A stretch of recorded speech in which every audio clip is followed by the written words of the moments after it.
রৌফুল ইসলাম ভাই ঢাকা বিশ্ববিদ্যালয়ে তাকে বক্তব্য উপস্থাপনের জন্য অনুরোধ করছি।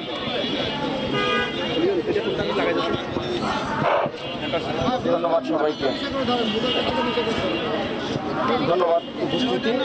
আজকের এই প্রিন্ট মিডিয়া, ইলেকট্রিক মিডিয়াকে ভাই বন্ধুকে শুভেচ্ছা আমাদের এই ডাকে সাড়া দেওয়ার জন্য।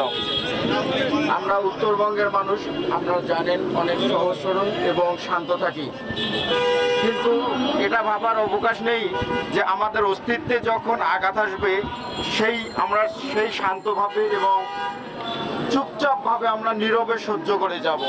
আমরা মাঠে ঘাটে খেটে ওঠা মানুষ, আমরা জানি কিভাবে অধিকার আদায় করে নিতে হয়। ইংরেজ বিরোধী আন্দোলন থেকে শুরু করে 24-এর ফ্যাসিস্ট বিরোধী আন্দোলনে নীলফামারীর যে সক্রিয় ভূমিকা ছিল আছে, এবং যতগুলো আমাদের বিরুদ্ধে অন্যায় অবিচার হবে, সেই আমাদের সাথে কেউ যদি ফ্যাসিস্ট আচরণের মতো আচরণ করতে চায় তাহলে নীলফামারীর মানুষ সোচ্চার ছিল, থাকবে এই আশা করি। আমাদের নীলফামারী মানুষের যখন আস্তে আস্তে দুর্দিনের জীবন শেষ হয়ে আমরা অগ্রগতির জীবনে পাড়া দিচ্ছি, আমাদের হাঁটি হাঁটি পা করে নীলফামারীর মানুষ যখন উত্তরবঙ্গের মধ্যে একটি স্বনামধন্য জায়গায় পৌঁছে যাচ্ছি, ঠিক তখনই আমাদের সাথে একটি কুচক্রী মহল ষড়যন্ত্র লিপ্ত হলো।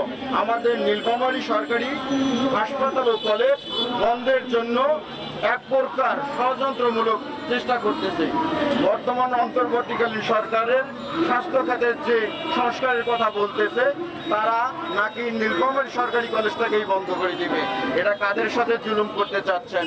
যারা খেটে মাটিতে বসে থাকা এবং মাটির সঙ্গে নিপীড়ন করা মানুষের সাথে যাদের ভাগ্যের পরিবর্তন আস্তে আস্তে গড়ে উঠতেছে।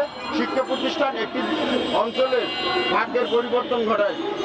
বর্তমান যে স্বাস্থ্যখাত আছে নীলফামারীর মানুষ সেটা সৌভাগ্যবশত উপভোগ করতে যাচ্ছে, আপনারা সেটাই বন্ধ করতে যাচ্ছেন। তার মানে এটা নয় তো যে আমার মাথা ব্যথা হয়েছে তাই বলে আমরা কি মাথাটাই কেটে দিব? আমাদের উচিত শিক্ষা প্রতিষ্ঠান, বিশেষ করে নীলফামারী সরকারি কলেজের স্থায়ী ক্যাম্পাস, সেখানকার সরঞ্জাম, শিক্ষার সুবিধা বৃদ্ধি করা, ডাক্তারদের মান উন্নয়ন করা, আধুনিক যত চিকিৎসা সেবা, আধুনিক যত লেখাপড়ার সুযোগ সুবিধা দিতে হবে আপনাদের নীলফামারী সরকারি কলেজকে সেভাবে গড়ে উঠতে হবে। এর মানে এই না যে আপনাদের ব্যর্থতার জন্য আমাদের নীলফামারী সরকারি কলেজকে বন্ধ করে দেবেন। এটা একটা অযাচিত ভুল সিদ্ধান্ত হতে যাবে। আপনারা এই ভুল সিদ্ধান্ত নেবেন না।